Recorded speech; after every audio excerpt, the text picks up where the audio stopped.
إن الحمد لله نحمده ونستعينه ونستغفره ونعوذ بالله من شرور أنفسنا ومن سيئات أعمالنا. من يهده الله فلا مضل له ومن يضلل فلا هادي له، وأشهد أن لا إله إلا الله وحده لا شريك له، وأشهد أن محمدًا عبده ورسوله. يا أيها الذين آمنوا اتقوا الله حق تقاته ولا تموتن إلا وأنتم مسلمون. يا أيها الناس اتقوا ربكم الذي خلقكم من نفس واحدة وخلق منها زوجها وبث منهما رجالا كثيرا ونساء، واتقوا الله الذي تساءلون به والأرحام إن الله كان عليكم رقيبا. يا أيها الذين آمنوا اتقوا الله وقولوا قولا سديدا يصلح لكم أعمالكم ويغفر لكم ذنوبكم، ومن يطع الله ورسوله فقد فاز فوزا عظيما. أما بعد، فإن خير الحديث كتاب الله، وخير الهدي هدي محمد صلى الله عليه وسلم، وشر الأمور محدثاتها، وكل محدثة بدعة، وكل بدعة ضلالة، وكل ضلالة في النار. أعوذ بالله السميع العليم من الشيطان الرجيم. والذين هاجروا في الله من بعد ما ظلموا لنبوئنهم في الدنيا حسنة ولأجر الآخرة أكبر لو كانوا يعلمون. حاضرین جمعہ اور پردہ نشین خواتین اسلام، ہر قسم کی تعریف، حمد و ثنا اس رب العالمین کے لیے لائق و زیبا ہے جس نے تمام کائنات کو صرف اور صرف 6 دنوں میں پیدا کیا، پھر عرش پر مستوی ہوا. بعدہ انگنت درود و سلام ہو تمام ہی انبیاء علیہ السلام پر، بالخصوص محمد عربی صلی اللہ علیہ وسلم پر، جن کی کاوشوں، محنتوں اور کوششوں کی وجہ سے آج ہم اور آپ اسلام کے سائے میں سانس لے رہے ہیں.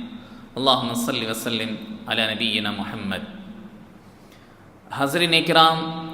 آج کے خطبے کے لیے میں نے سورہ نحل کی ایک آیت آپ کے سامنے پڑھی جس میں اللہ تعالیٰ نے کہا والذین ہاجروا فی اللہ من بعد ما ظلموا لنبوئنہم فی الدنیا حسنہ. جو لوگ اپنی مظلومیت کے بعد ہجرت کر چکے ہیں، ایسے لوگوں کے لیے ہم دنیا میں بھی بہتر بدلہ عطا کریں گے، اور آخرت میں تو ان کے لیے بہت بہتر اجر ہم نے تیار کر رکھا. اگر یہ لوگ جان لیں. محترم حاضرین، یہ آیت کریمہ مہاجرین اور ہجرت کی فضیلت کو بیان کر رہی. اللہ رب العالمین نے کہا جو لوگ اپنی مظلومیت کے بعد، یعنی اسلام قبول کرنے کے بعد جو لوگ مظلوم بن گئے، جن کو مشق ستم بنایا گیا، جن کو مارا گیا، جن کو لہو لہان کیا گیا، جن کو گالیاں دی گئیں، جن کو بدنام کیا گیا، ایسے مسلمان جب مکہ سے مدینہ ہجرت کر رہے ہیں تو اللہ رب العالمین نے ان سے ایک وعدہ کیا. ان سے وعدہ کیا کہ اے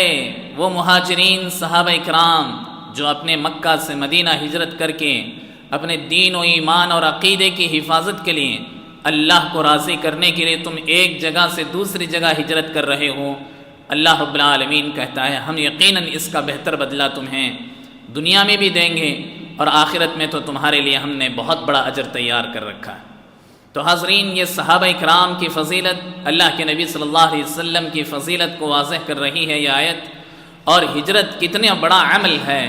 کتنے عظیم عمل ہے، اس کو یہ آیت واضح کر رہی. یہ آیت ہم نے اس لیے ذکر کی کیونکہ ہم اور آپ ماہ محرم سے گزر رہے ہیں. ماہ محرم اسلامی سال کا پہلا مہینہ ہوتا ہے. پچھلے مہینے تک ہم 1447 ہجری میں ہم گزار رہے تھے. اب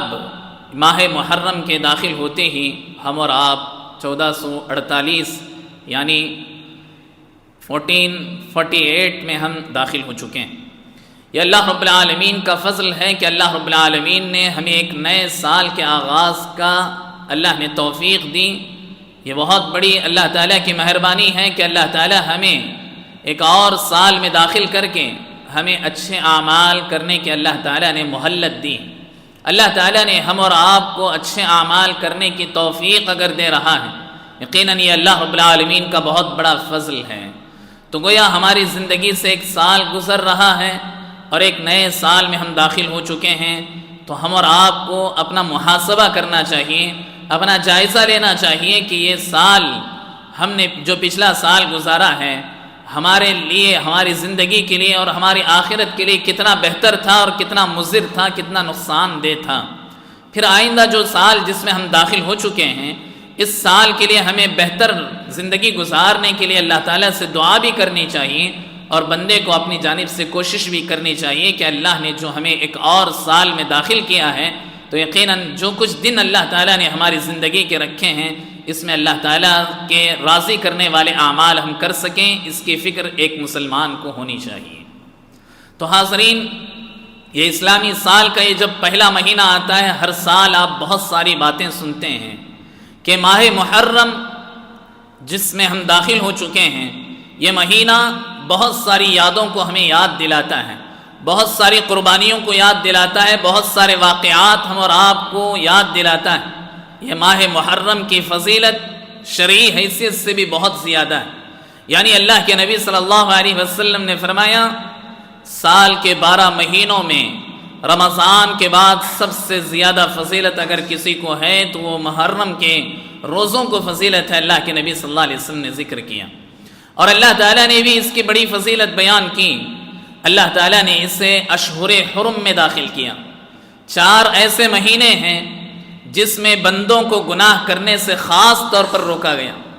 ویسے آدمی کو سال بھر آدمی کو گناہوں سے پیچھے رہنا چاہیے، لیکن 4 مہینوں میں گناہ کرنے سے آدمی کو بچنا چاہیے۔ خاص کر یہ 4 مہینے اللہ رب العالمین کے خاص مہینے ہیں، جس کو اللہ کے نبی صلی اللہ علیہ وسلم نے فرمایا ایک بندے کو اہمیت دینا چاہیے۔ انہی میں سے ایک مہینہ محرم کا مہینہ بھی ہے، جس میں بندے کو ہر قسم کے گناہوں سے دور رہنا چاہیے، بچنے کی کوشش کرنی چاہیے۔ اس لیے کہ اللہ رب العالمین نے کہا اس میں تم خاص کر گناہوں سے، ظلم سے اپنے آپ کو دور رکھو، یعنی جہنم والے کاموں سے اپنے آپ کو دور رکھو ان 4 مہینوں میں، جس میں سے ایک ذی الحج کا مہینہ ہے، محرم کا مہینہ ہے، رجب کا مہینہ ہے،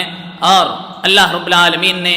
ان 4 مہینوں میں اپنے آپ کو گناہوں سے دور رکھنے کا اللہ رب العالمین نے حکم دیا۔ تو حاضرین،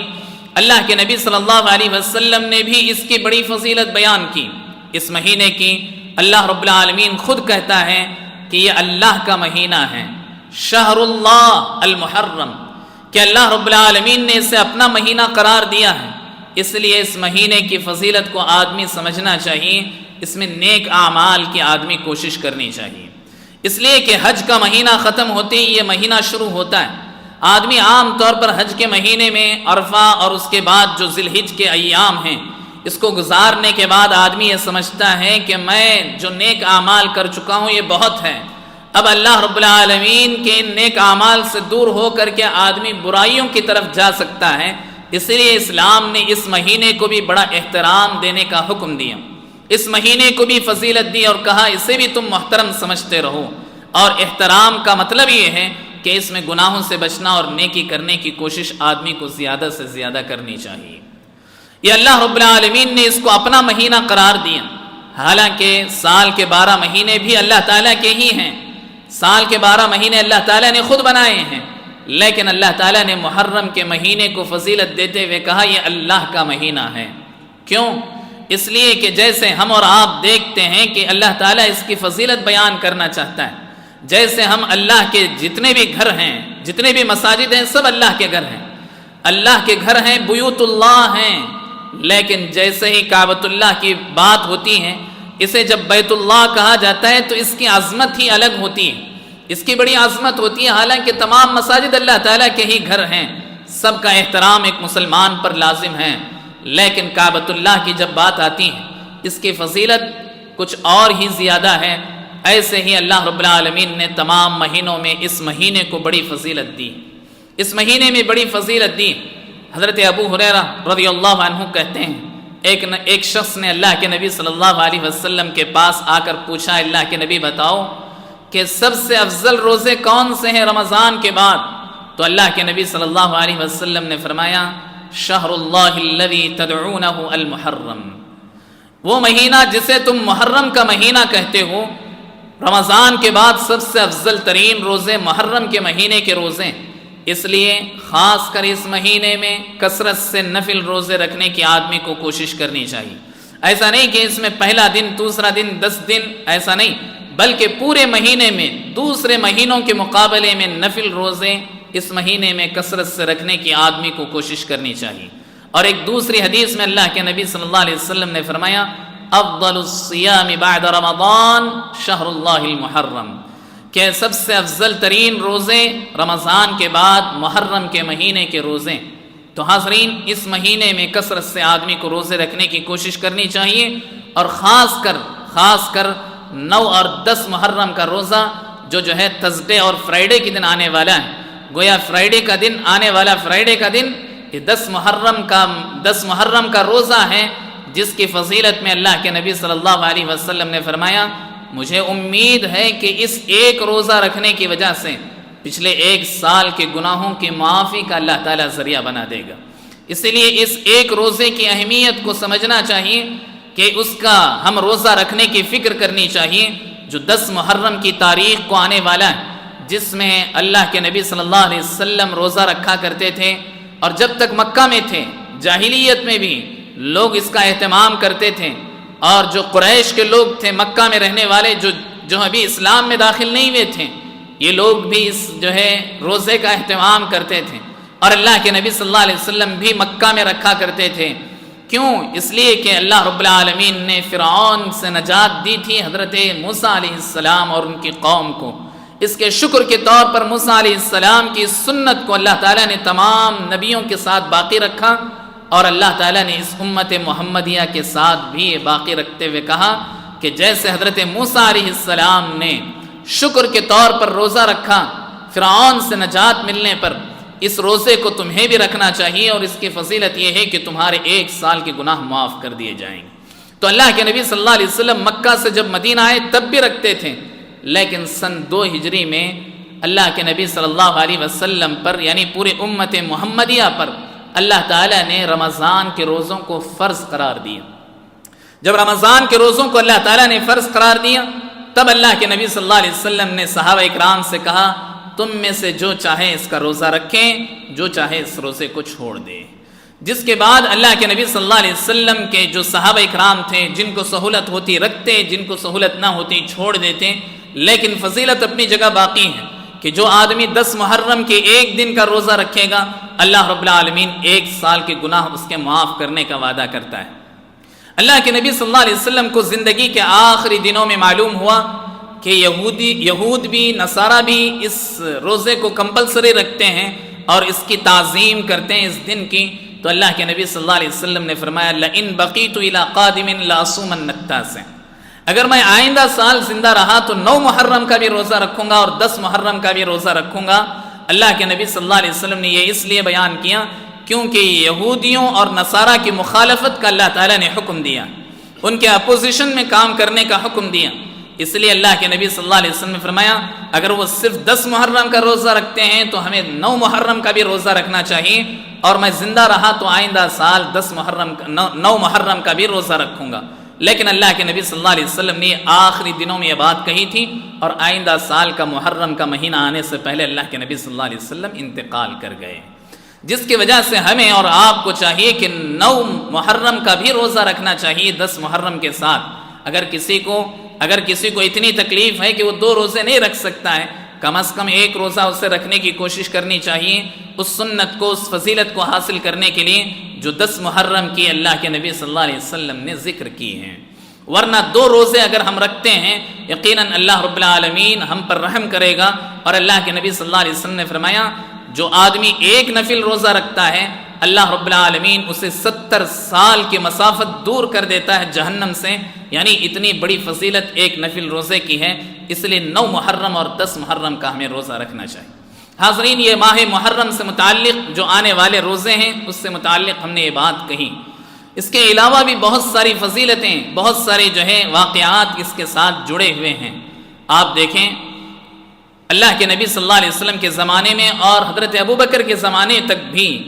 کوئی کیلنڈر نہیں ہوا کرتا تھا، کوئی تاریخ مقرر کرنے کے لیے، ڈیٹ مقرر کرنے کے لیے، سلیکٹ کرنے کے لیے کوئی کیلنڈر نہیں تھا۔ حضرت عمر رضی اللہ عنہ کے دور میں خلافت بہت زیادہ پھیلنے لگی، بہت زیادہ مسلم کنٹریز بڑھنے لگیں، جس کے بعد حضرت عمر رضی اللہ عنہ کوئی بھی خط لکھتے، کوئی بھی آرڈر دیتے تو ایک جگہ سے دوسرے جگہ پہنچتے پہنچتے کئی دن کئی مہینے ہو جاتے تھے، جس کی وجہ سے معلوم نہیں ہوتا تھا کہ یہ کب دیا گیا ہے، کب جو ہے واقعہ یہ جو ہے یعنی آرڈر کب دیا گیا ہے، یہ سمجھنے میں صحابہ اکرام کو مشکل ہوتی تھی۔ حضرت عمر رضی اللہ عنہ کو اللہ تعالیٰ نے بہت دور اندیشی دی تھی، اسی لیے اللہ کے نبی صلی اللہ علیہ وسلم نے فرمایا کہ میرے بعد اگر کسی کو اللہ تعالیٰ نبی بناتا تو وہ عمر کو بناتا، عمر رضی اللہ عنہ کو بناتا، لیکن اللہ تعالیٰ نے میرے ساتھ نبوت کے دروازے کو بند کر دیا۔ لیکن حضرت عمر رضی اللہ عنہ کو اللہ تعالیٰ نے اتنی دور اندیشی دی تھی، اتنی جو ہے زیادہ اللہ رب العالمین نے انہیں دور اندیشی دی تھی کہ وہ بہت زیادہ جو ہے لوگوں کے حالات کو معلوم کرتے تھے، اور جو ہے حالات کو معلوم کر کے اس کے سلوشنز نکالنے کی کوشش کرتے تھے۔ حضرت عمر رضی اللہ عنہ کو اللہ تعالیٰ نے یہ ملکہ دیا تھا، اس لیے حضرت عمر رضی اللہ عنہ نے ایک مرتبہ اپنے شورا کمیٹی کو بلایا، یعنی جو ہے پارلیمنٹ کے جو ممبرز تھے حضرت عمر رضی اللہ عنہ کے، ان سب کو اللہ حضرت عمر رضی اللہ عنہ نے طلب کیا، بلایا، اور بلانے کے بعد کہا کہ ہمیں ایک کیلنڈر مقرر کرنا چاہیے، اسلامی کیلنڈر ہونی چاہیے۔ حضرت عمر رضی اللہ عنہ نے لوگوں سے مشورہ پوچھا تو کچھ صحابہ اکرام نے کہا اللہ کے نبی صلی اللہ علیہ وسلم جس دن پیدا ہوئے ہیں اس دن سے ہمارا سال کا شروعات ہونی چاہیے، ہمارے یعنی اسلامی سال جو ہے وہاں سے شروع ہونا چاہیے۔ کچھ صحابہ اکرام نے کہا نہیں، جب سے اللہ تعالیٰ نے پہلے قرآن کریم کی پہلی آیتیں نازل کی، یعنی اقرأ بسم ربک الذی خلق والی جو آیتیں نازل کی، جو قرآن جہاں سے شروع ہوا، اسلام جہاں سے شروع ہوا، نبی صلی اللہ علیہ وسلم کو جب نبی بنایا گیا اس دن سے ہمارا اسلامی سال شروع ہونا چاہیے۔ لیکن حضرت عمر رضی اللہ عنہ نے، ان کے علاوہ اور بھی صحابہ اکرام نے الگ الگ مشورے دیے، حضرت عمر رضی اللہ عنہ نے ان سب کو چھوڑ کر کے حضرت عمر رضی اللہ عنہ نے کہا میں ہجرت کے واقعے سے اسلامی سال کو شروع کرنا چاہتا ہوں، اسی لیے ہجری سال کہا جاتا ہے۔ ہجرت کا جو سال شروع ہوتا ہے یعنی اسلامی جو نیا سال شروع ہوتا ہے اس کو ہجری سال کہا جاتا ہے، اس لیے کہ اس کا تعلق ہجرت کے واقعے سے ہے، اس کا تعلق ہجرت کے وہ قربانیوں سے ہے جو صحابہ اکرام نے دی تھیں۔ حضرت عمر رضی اللہ عنہ نے اس واقعے سے اس کو کیوں جوڑا، کیوں کنیکٹ کیا؟ تاکہ مسلمان ہر سال صحابہ اکرام کی اور اللہ کے نبی صلی اللہ علیہ وسلم کی ان قربانیوں کو یاد کریں جو انہوں نے اسلام کے لیے دی تھیں، جو اسلام پھیلانے کے لیے انہوں نے کوششیں کی تھیں۔ ان قربانیوں کو یاد کر کے مسلمان اپنے اندر ایک طاقت اور قوت محسوس کر سکیں اور مسلمانوں کے دلوں کے اندر ایمان تازہ رہ سکیں، اور صحابہ اکرام کی عظمت کو یہ جان سکیں، ان کی آنے والی نسلیں قیامت تک صحابہ اکرام کی ان قربانیوں کو یاد کر سکیں۔ اس لیے حضرت عمر رضی اللہ عنہ نے ہجرت کے ساتھ اس جو ہے سال کی شروعات کی ہجرت کے واقعے سے۔ ہجرت کا یہ واقعہ بہت ساری یادیں ہم اور آپ کو یاد دلاتا ہے۔ آپ دیکھیں اللہ کے نبی صلی اللہ علیہ وسلم جب مکہ میں صحابہ اکرام کے ساتھ تھے، صحابہ اکرام پر ظلم و ستم کے پہاڑ توڑے جاتے تھے، صرف اس لیے کہ انہوں نے کہا لا الہ الا اللہ، اللہ کے علاوہ کوئی معبود برحق نہیں ہے، تو لوگوں نے ان پر ظلم و ستم کے جو پہاڑ توڑے۔ اس لیے اللہ رب العالمین نے ان کی فضیلت بیان کرتے ہوئے کہا ان صحابہ اکرام نے جو قربانیاں دی اسلام کے لیے، قیامت تک کوئی انسان کتنی بھی بڑی قربانی دے ان کی ایک قربانی کو بھی ان تک نہیں پہنچ سکتی، ان کی ایک قربانی تک بھی آدمی نہیں پہنچ سکتا۔ صحابہ اکرام کی یہ فضیلت اللہ رب العالمین نے اللہ کے نبی صلی اللہ علیہ وسلم کے ذریعے سے بیان کی۔ حاضرین، اللہ کے نبی صلی اللہ علیہ وسلم نے صحابہ اکرام پر جو ظلم و ستم دیکھا، اس کے بعد صحابہ اکرام کو اللہ کے نبی صلی اللہ علیہ وسلم نے فرمایا تم حبشہ ہجرت کر کے چلے جاؤ۔ حبشہ ایک افریقی ملک ہے، وہاں ہجرت کرنے کا اللہ کے نبی صلی اللہ علیہ وسلم نے حکم دیا، اور سب سے بڑی بات یہ کہ یہ بھی ایک نان مسلم کنٹری ہے، لیکن اللہ کے نبی صلی اللہ علیہ وسلم نے وہاں ہجرت کرنے کا کیوں حکم دیا؟ اس لیے کہ اللہ کے نبی صلی اللہ علیہ وسلم کو وہاں سے خبریں ملتی تھیں، مختلف کنٹریوں سے خبریں ملتی تھیں کہ کہاں کے بادشاہ کیسے ہیں۔ اللہ کے نبی صلی اللہ علیہ وسلم کو معلوم ہونے لگا کہ جو حبشہ کا بادشاہ ہے، حبشہ کا بادشاہ جو نجاشی ہے، یہ بہت انصاف پسند ہے، بہت عدل و انصاف کو جو ہے ملحوظ رکھنے والا ہے، لوگوں کے ساتھ ظلم ہونے نہیں دیتا ہے۔ تو اللہ کے نبی صلی اللہ علیہ وسلم نے فرمایا انہا ملک انہا ملک عندہ لا یظلم عندہ احد، کہا کہ ایک ایسا بادشاہ حبشہ میں رہتا ہے جس کے پاس کبھی ظلم نہیں ہوتا، یعنی لوگوں کو حق والوں کو حق دیتا ہے اور مظلوموں کی مدد کرنے کے لیے سب سے آگے بڑھنے والا یہ بادشاہ ہے۔ اس لیے اللہ کے نبی صلی اللہ علیہ وسلم نے حبشہ ہجرت کرنے کا حکم دیا۔ دو ہجرتیں حبشہ کی طرف ہوئیں، یعنی دو جماعتیں ہجرت کی حبشہ کی طرف مکہ کے مشرکین سے چھپ چھپ کر کے، جس میں اللہ کے نبی صلی اللہ علیہ وسلم کی ایک بیٹی حضرت رقیہ رضی اللہ عنہ اپنے ہسبینڈ حضرت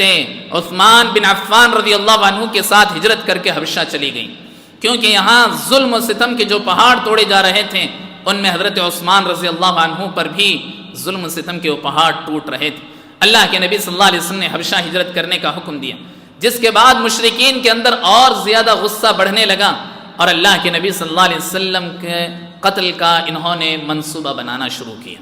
نعوذ باللہ، اللہ کے نبی صلی اللہ علیہ وسلم کو یہ لوگ قتل کرنا چاہتے تھے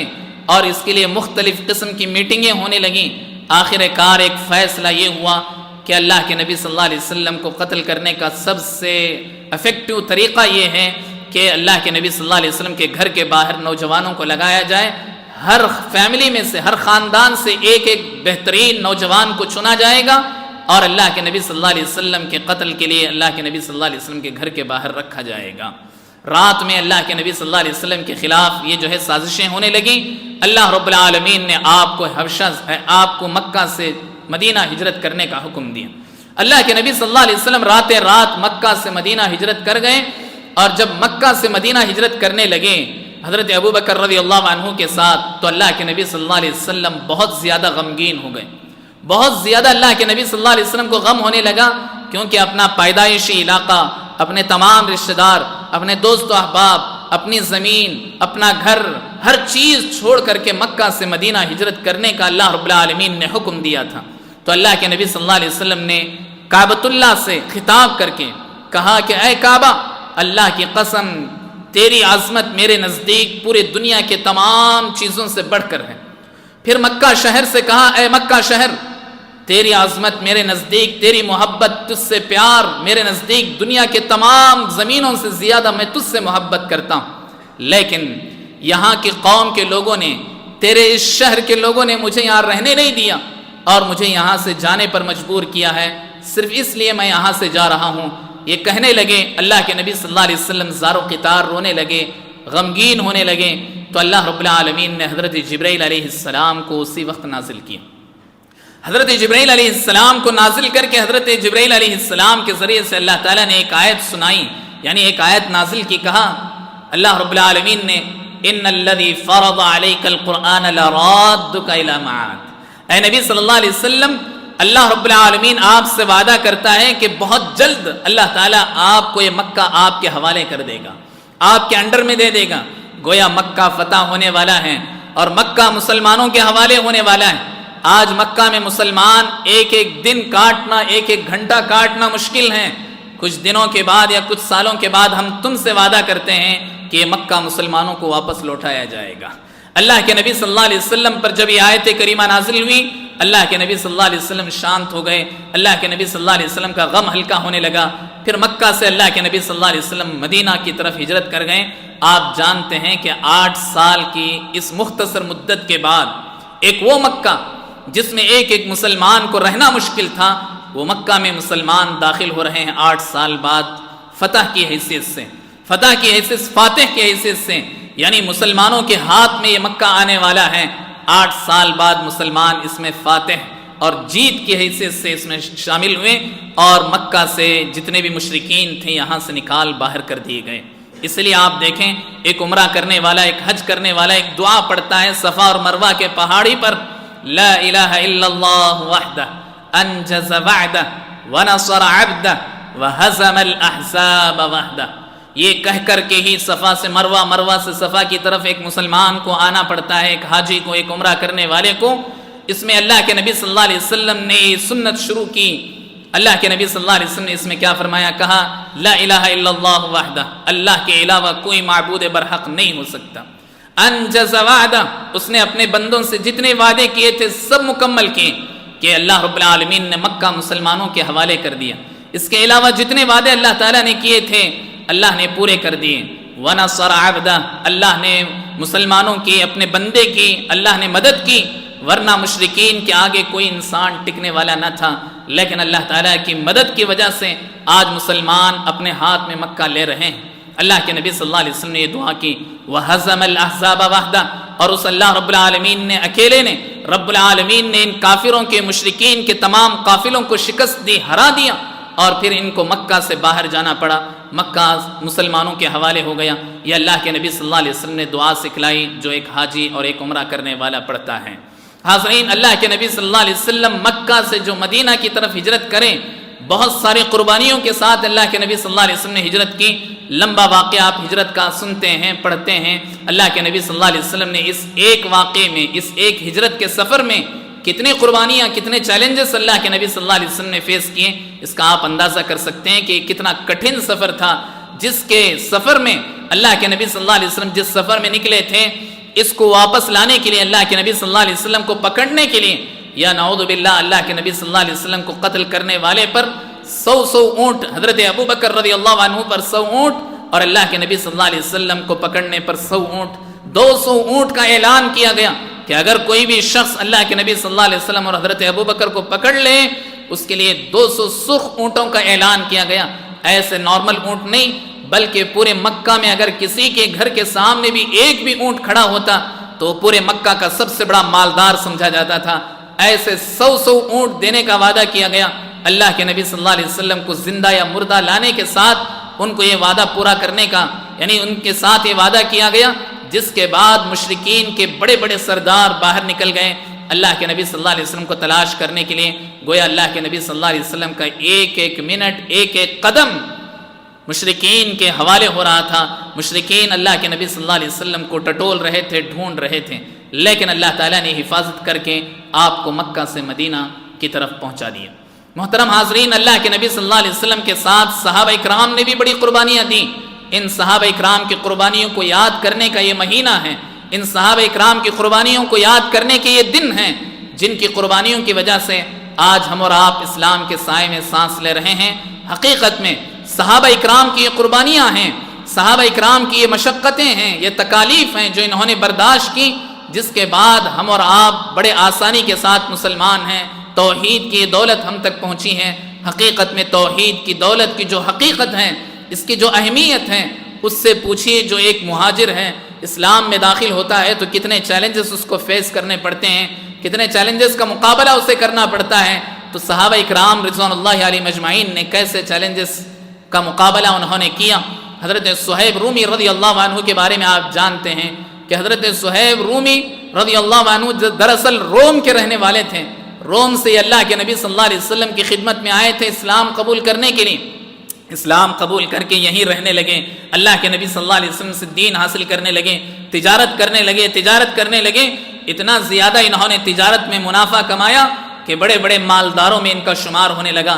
اور جب اللہ کے نبی صلی اللہ علیہ وسلم نے ہجرت کرنے کا حکم دیا تو حضرت صہیب رضی اللہ عنہ اپنے ساتھ جو مال لے کر جا رہے تھے، مشرکین مکہ نے حضرت صہیب کو روک لیا اور کہا کہ اے صہیب، تم جب روم سے یہاں آئے تھے، روم ملک سے جب تم یہاں آئے تھے، پورے تنے تنہا تھے، تم غریب تھے، تم خلاص تھے، تم جو ہے اکیلے تھے۔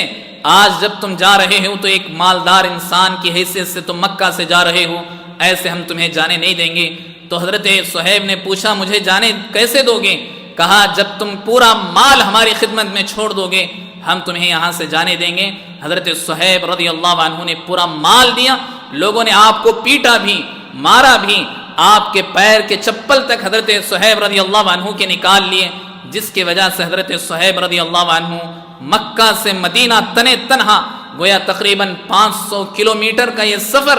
اکیلے پیدل اور بغیر چپل کے، اس وقت کی سرزمین جو ریگستان کا جو معاملہ تھا، اس کا اندازہ کریں۔ اکیلے صہیب رومی رضی اللہ عنہ مکہ سے مدینہ ہجرت کر کے گئے۔ اللہ کے نبی صلی اللہ علیہ وسلم کی جب خدمت میں پہنچے تو وہی میلے کچیلے کپڑے ہیں، پیر میں چپل نہیں ہیں، پیر میں زخم آ چکے ہیں، پھپولے آ چکے ہیں۔ حضرت اللہ کے نبی صلی اللہ علیہ وسلم نے جب صحابی کو دیکھا، آنکھوں سے آنسو جاری ہو گئے۔ اللہ کے نبی صلی اللہ علیہ وسلم نے پوچھا صہیب کیسے آئے؟ کہا اللہ کے نبی جو کچھ میں نے کمایا تھا، جو کچھ میں نے جمایا تھا، سب کچھ میں نے اللہ کے لیے لٹا دیا ہے، تو اللہ کے نبی صلی اللہ علیہ وسلم نے فرمایا ربح صہیب، ربح صہیب، صہیب نے ایسی بڑی قربانی دی کہ جس کی مثال پیش نہیں کی جا سکتی۔ اللہ کے نبی صلی اللہ علیہ وسلم نے فرمایا جنت کے بدلے میں اس نے یہ سب کچھ قربانیاں دی ہیں۔ پھر اللہ رب العالمین نے حضرت جبرائیل علیہ السلام کو بھیجا، کہا وَمِنَ النَّاسِ مَن يَشْرِي نَفْسَهُ ابْتِغَاءَ مَرْضَاتِ اللَّهِ، لوگوں میں سے کچھ لوگ ایسے ہیں جو اللہ کی رضامندی کو حاصل کرنے کے لیے اپنا سب کچھ لٹا دیتے ہیں اللہ کی راہ میں۔ ایسے لوگوں سے اللہ رب العالمین راضی ہو چکا ہے، ایسے لوگوں کے لیے اللہ تعالیٰ نے جنت بہترین بدلہ رکھا ہے۔ یہ اللہ کے نبی صلی اللہ علیہ وسلم کے صحابہ اکرام کو یہ خوشخبریاں اللہ رب العالمین کی طرف سے ملی، تو ان دنوں میں صحابہ اکرام کی ان قربانیوں کو یاد کر کے اپنے ایمان کو تازہ کرنے کا ایک بہت ہی اہم موقع ہے۔ اور پھر یہ ماہ محرم مجھے اور آپ کو، اور ہجرت کا یہ جو ہے مہینہ، ہجرت کا یہ جو ہے سال، یہ نیا سال مجھے اور آپ کو پیغام یہ دیتا ہے کہ صحابہ اکرام نے وہ قربانیاں دی تھیں اسلام کے لیے، میں اور آپ کیا قربانیاں دے رہے ہیں؟ میں اور آپ اپنے فرائض کو کتنے انجام دے رہے ہیں؟ کتنے ہم جو ہے گناہوں سے بچ رہے ہیں؟ کتنے ہم لوگوں کے حقوق ان تک پہنچا رہے ہیں؟ یہی ہم اور آپ کو سبق حاصل کرنے کی ضرورت ہے، اس لیے کہ جو ظاہری ہجرت تھی وہ تو ختم، اب باطنی ہجرت، یعنی اللہ کے نبی صلی اللہ علیہ وسلم نے فرمایا والمہاجر من حجر ما نہى اللہ عنہ، مہاجر وہ ہے جو ہے گناہوں سے اپنے آپ کو دور رکھیں، ہر ایسے کام سے جس سے اللہ رب العالمین نے منع کیا تو اس سے اگر آدمی باز آ جائے تو پھر یقیناً یہ بھی مہاجر ہے، اس کو بھی ہجرت کا ثواب ملے گا، اس کو بھی وہ نیکیاں ملیں گی جو اللہ رب العالمین نے صحابہ اکرام کو دینے کی اللہ رب العالمین نے وعدہ کیا ہے۔ یہ اللہ کے نبی صلی اللہ علیہ وسلم نے فرمایا اور کہا کہ گویا ایک آدمی شرک چھوڑ کر توحید کی طرف آتا ہے، یہ ہجرت ہے۔ ایک آدمی جھوٹ کو چھوڑ کر سچ کی طرف آتا ہے، یہ ایک ہجرت ہے۔ ایک آدمی دھوکہ چھوڑ کر امانت داری کی طرف آتا ہے، یہ بھی ایک ہجرت ہے۔ ایک آدمی گندے کاموں کو چھوڑ کر، غلط کاموں کو چھوڑ کر صحیح کام، اچھے کام، نیک کام انجام دینے لگتا ہے، یہ بھی ایک ہجرت ہے۔ گویا صحابہ اکرام کی قربانیاں ہمیں یہ پیغام دے رہی ہیں، ہمیں یہ سبق دے رہی ہیں کہ صحابہ اکرام نے دین کے لیے، اللہ کے لیے سب کچھ لٹا دیا۔ ہم اور آپ کو اللہ کے لیے، اللہ کی رضامندی کے کام کرنے کا گویا پیغام ہجرت کا یہ جو ہے سال ہم اور آپ کو دے رہا ہے، ہجرت کا یہ واقعہ ہم اور آپ کو یہی پیغام دے رہا ہے۔ اللہ رب العالمین سے دعا ہے کہ اللہ تعالیٰ سب سے پہلے کہنے والے کو، سننے والوں کو اور تمام مسلمانوں کو نیک توفیق عطا فرمائے۔ اللہ تعالیٰ ہمیں جتنی زندگی کے سانسیں باقی ہیں اللہ کی رضامندی میں گزار کر اس دنیا کو چھوڑنے کے اللہ تعالیٰ ہمیں توفیق عطا فرمائے۔ اللہ رب العالمین ہماری اولاد کی، ہماری نسلوں کی اللہ تعالیٰ حفاظت فرمائے، ہمارے جان و مال، عزت و آبرو کی، ایمان کی اللہ تعالیٰ حفاظت فرمائے۔ جو کچھ سازشیں ہو رہی ہیں اللہ تعالیٰ ان سازشوں کو ختم فرمائیں، ان کی پلاننگ کو اللہ تعالیٰ ختم فرمائیں۔ اللہ رب العالمین مسلمانوں کی حفاظت فرمائیں۔ جو مسلمان پریشان حال ہیں اللہ تعالیٰ ان کی پریشانیوں کو ختم فرمائیں۔ جو بھی بیمار ہیں اللہ تعالیٰ انہیں شفا بھی عطا فرمائیں۔ جو بھی ہاسپٹلائز ہیں اللہ تعالیٰ انہیں جو دوائیں دی جا رہی ہیں ان کی دواؤں میں اللہ تعالیٰ اثر عطا فرمائیں۔ جو بھی بیمار ہیں اللہ تعالیٰ انہیں بہتر سے بہتر اجر عطا فرمائیں، ان کے گناہوں کے معافی کا ذریعہ اللہ تعالیٰ بنا دیں۔ اللہ تعالیٰ ہماری ہر تکلیف کو، ہر مشکل کو، ہر ٹینشن کو اللہ تعالیٰ ہمارے گناہوں کے معافی کا ذریعہ بنا کر ہم سے راضی ہو جائیں۔ اللہ تعالیٰ کی جنت میں ہمیں اللہ رب العالمین جمع فرمائیں۔ امین۔ اقول قولی ھذا واستغفر اللہ لی ولکم ولسائر المسلمین فاستغفروا انہ هو الغفور الرحیم۔